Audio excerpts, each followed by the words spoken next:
आज हम लोग जो कहानी सुनने वाले हैं उसका नाम है ऐसा नहीं करना था। कहानी का नाम है ऐसा नहीं करना था। अब आप सोचेंगे कैसा नहीं करना था, है ना? तो ये हम कहानी सुन के पता लगाएंगे कि कैसा नहीं करना था। ठीक है, रेडी हो? बैठ जाओ मयंक। देखो, एक बच्ची है जिसका नाम है राधा। राधा स्कूल जाती है तो उसके रास्ते में एक नदी पड़ती है। नदी देखी है आप लोगों ने? तो नदी के आसपास खेत हैं बहुत सारे, और उन खेतों में कद्दू की बेल लगी हुई है। एक दिन स्कूल से लौटते समय राधा ने सोचा, माँ कद्दू की सब्जी बहुत अच्छी बनाती है, क्यों ना इनमें से एक कद्दू तोड़ लिया जाए। ऐसा सोचकर राधा ने उन खेतों में से एक कद्दू तोड़ा। फिर उसको थोड़ा और लालच आई तो एक और तोड़ लिया। अब उसको थोड़ा और लालच आ रही थी तो उसने एक और कद्दू तोड़ लिया। अब एक हाथ में एक कद्दू लिया और दूसरे हाथ में दूसरा कद्दू लिया। अब तीसरा कद्दू कहाँ रखती वो? तो बस्ता तो छोटा सा था, उसमें आता नहीं।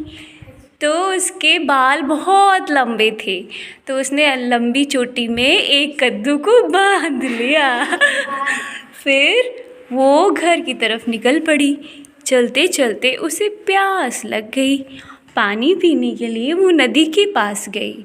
उसने दोनों कद्दू और बैग को नदी के किनारे रख दिया और पानी पीने के लिए नदी पे झुकी।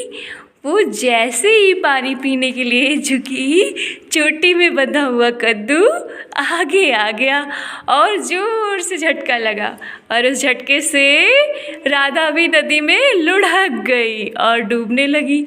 बहुत मुश्किल से उसने अपनी चोटी में बंधा हुआ कद्दू किसी तरह खोला और उसके बाद किसी तरह वो नदी से बाहर आई, अपने आप को बचाया। उसकी सांस फूल रही थी।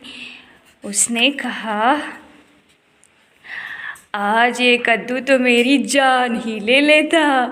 वैसे भी ये कद्दू मेरे नहीं थे, मुझे इन्हें नहीं तोड़ना चाहिए था। ऐसा सोचकर वो घर की ओर निकल पड़ी। तो आपको समझ में आया क्या नहीं करना चाहिए था? लालच नहीं करना चाहिए। तो कितने बुद्धिमान बच्चे हो आप लोग तो, है ना? पहली बात तो दूसरे के खेत से या किसी का भी कोई भी सामान हमें बिना उससे पूछे कभी नहीं लेना चाहिए। राधा ने क्या गलती करी थी? लालच की और बिना पूछे किसी की खेत से कद्दू ले लिया। ऊपर से एक की जगह दो, फिर तीन ले लिया, है ना? उसके दोनों हाथ में आए भी नहीं, उसको चोटी में बांधना पड़ा, है ना? ज़रूरत से ज़्यादा ले लिया। तो आपने क्या सीखा? पहली बात तो बिना पूछे किसी की चीज़ नहीं लेनी चाहिए। दूसरी बात, लालच नहीं करनी चाहिए। अच्छा बताओ, ऐसा कभी आप लोग करते हो कि यहाँ से जाते समय रास्ते में किसी के खेत से या कहीं से कुछ ले लो? नहीं करते ना? ऐसा करना भी नहीं चाहिए। और आप सब तो मेरे अच्छे वाले बच्चे हो, है ना? तो क्लैपिंग करो फिर अपने लिए।